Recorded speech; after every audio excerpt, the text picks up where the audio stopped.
Midway takes us back to battle-torn front lines, but not in the way you might expect from a World War II film. Washington disagrees. Washington is wrong. On this IMDb Brief, we break down how director Roland Emmerich and writer Wes Took blend historical accuracy with a little Hollywood magic in Midway. And I want people to watch this movie and say that couldn't have happened, and then go back and see that it did, and then start to process what these people went through. Screenwriter Wes Took steers the storytelling on Midway by sticking as close to the facts as possible.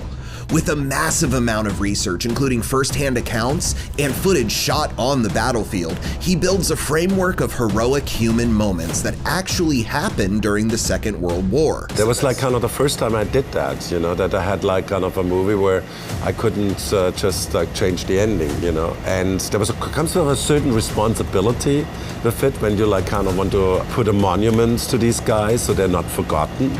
Director Roland Emmerich has a pedigree in planetary destruction, blowing the doors off Hollywood with blockbusters like The Day After Tomorrow, Independence Day, and 2012. While Midway has its fair share of explosions, the film begins in a very un-Emmerich way, at a 1937 meeting of minds between the Imperial Japanese Navy Admiral Isoroku Yamamoto and Naval Intelligence Officer Edwin Layton, played by Etsushi Toyokawa and Patrick Wilson. The scene adds context to how Japan and the US would first lock horns on December 7th, 1941. With an epic cast of characters, Emmerich switches between perspectives on both sides of the Pacific Theater conflict to represent how the Battle of Midway was fought by land, sea, air, and even basement, where Layton and his code-cracking team spent their time trying to prevent the Japanese element of surprise.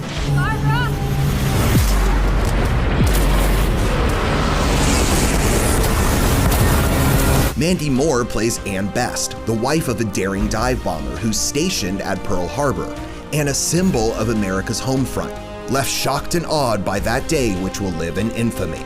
The US military didn't want to be caught unaware again, so Admiral Chester Nimitz, played by Woody Harrelson, puts his faith in Layton's hunch. The Japanese are planning something bigger. So what's the target? We believe it's Midway.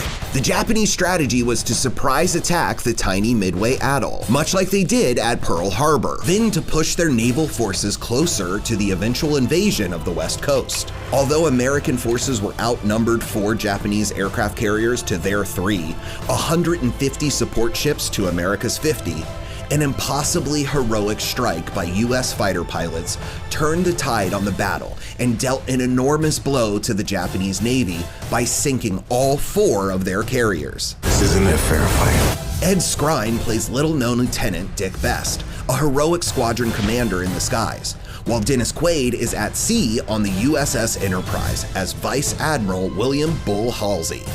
Well, I'm a student of history, so I knew a lot about Bull Halsey before I did this film. Since the actual Midway Atoll is only about 2 square miles of land with another 23 miles of lagoon, not much of the battle could be fought on the ground. But a certain Hollywood legend was there on land with a camera in his hand. Well, I think any good director would do that.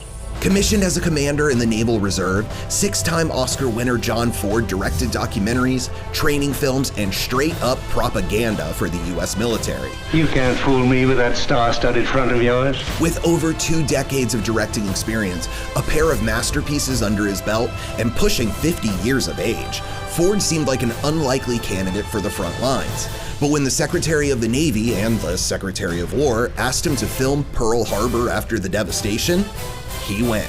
Then he unknowingly hopped a destroyer to Midway just in time for the Japanese to attack. Ford was injured in the fray, or as he put it, knocked me goofy for a bit, by a Japanese Zero that bombed a bunker near where he was shooting. The moment is caught on film and included in his Oscar-winning 1942 documentary short, The Battle of Midway. Back at Midway, Tojo swore he'd liberate the natives. Let's be just as free as they ever were. Emmerich and Took reference Ford's doc while researching the script and include a nod to its influence by recreating the heroic and historic moment for Midway. The line he says is a real line. He said, "I think I've been hoodwinked. You know, I don't think that anything's gonna happen here." And they said, "Actually, the way we're fortifying this place, I'm pretty sure something is." It's a little bit like my nods to Apocalypse Now. I didn't put myself in the movie, but like I put John Ford in the movie, and he was in Midway during the attack and got injured. Can you imagine that? Ford got his shot while Emmerich and Took got their homage to old Hollywood, wrapped in the real history of Midway. For more trending tales, stay glued to imdb.com/imdbrief. How did you shoot that? With a camera.